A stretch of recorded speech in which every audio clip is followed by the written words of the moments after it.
Han llegado las fiestas, mucha comida deliciosa, mucha felicidad, mucha alegría, pero mucho miedo, mucha tristeza para muchos.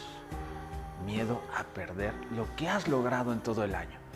Pero bueno, aquí te voy a ayudar a que puedas sobrevivir a estas fiestas y puedas pasarla de maravilla. Así que comencemos.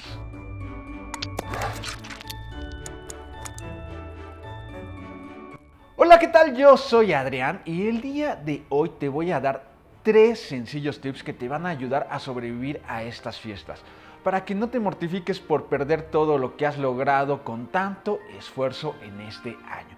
Así que pues vamos a comenzar con el tip número 1.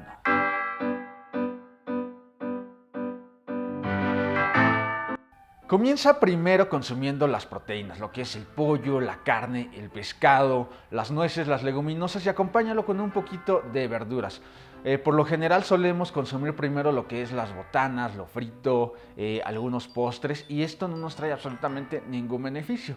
Al contrario, al consumir primero tus proteínas vas a tener muchísimo más saciedad, ya que las proteínas es el macronutriente que da la mayor saciedad. Así es, muchísimo más saciedad que los carbohidratos y las grasas. Y al generar muchísima más saciedad, pues ¿qué crees que va a pasar? Vamos a reducir nuestro consumo y nuestra ingesta calórica. Además de esto, las proteínas necesitan muchísimo más energía para poder ser digeridas. ¿Esto qué significa? Que vamos a utilizar más calorías para poderlo digerir. Así es, nuestro cuerpo va a buscar energía del glucógeno y después de las grasas para poder procesarlas, para poderlas digerir. Pero esto no lo es todo. También recuerda que las proteínas son súper importantes para nuestros tejidos musculares. ¿Esto qué quiere decir? Que vamos a poder mantener todas esas ganancias musculares que también hemos ganado. Y además de esto, vamos a evitar esa acumulación de grasas. Pero bueno, esto no quiere decir que te vas a privar de esos deliciosos postres. Obviamente puedes probar, pero ya quizá tu consumo va a ser muchísimo mejor porque vas a estar muchísimo más saciado.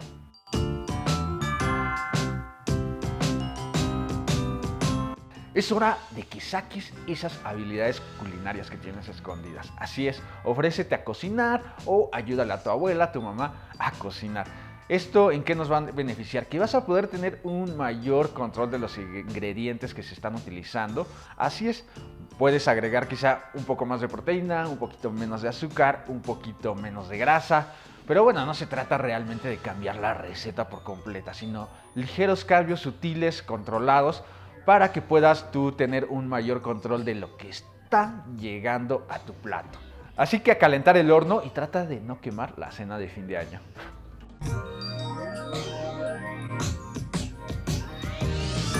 Quizá estos de los tips más importantes. Aunque no me lo crean, en una sentada de fin de año podemos llegar a consumir de 4.000 a 5.000 calorías. Así es, son bastantes calorías.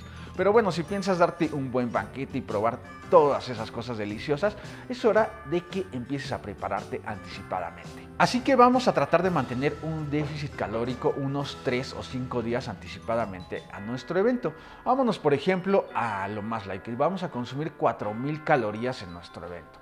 Entonces lo dividimos entre 5 días previos y esto nos da un total de 800 calorías.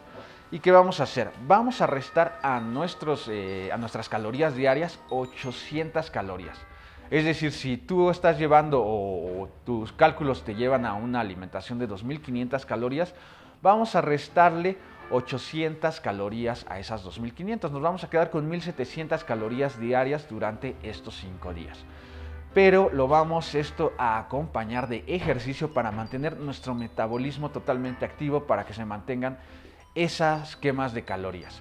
Y otra cosa muy importante, durante nuestro evento, o si puedes el día del evento por la mañanita, levántate tempranito y hacer una rutina bastante intensa para mantener el metabolismo activo y para poder favorecer esa quema de calorías durante el día.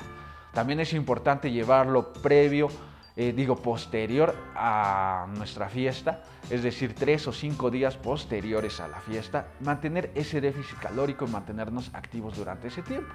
Y bueno, se acerca la cena de fin de año, entonces hay que mantenerlo después de la cena de Navidad, 5 días, llega la cena de fin de año y a seguir continuando con nuestro déficit calórico y a mantenernos activos. Y pues bueno, estos fueron algunos tips que te van a ayudar a sobrevivir a estas fiestas sin mortificarte y pudiendo probar todos esos platillos deliciosos. Pues espero que te haya gustado. Nos vemos en próximos tips en una nueva sesión.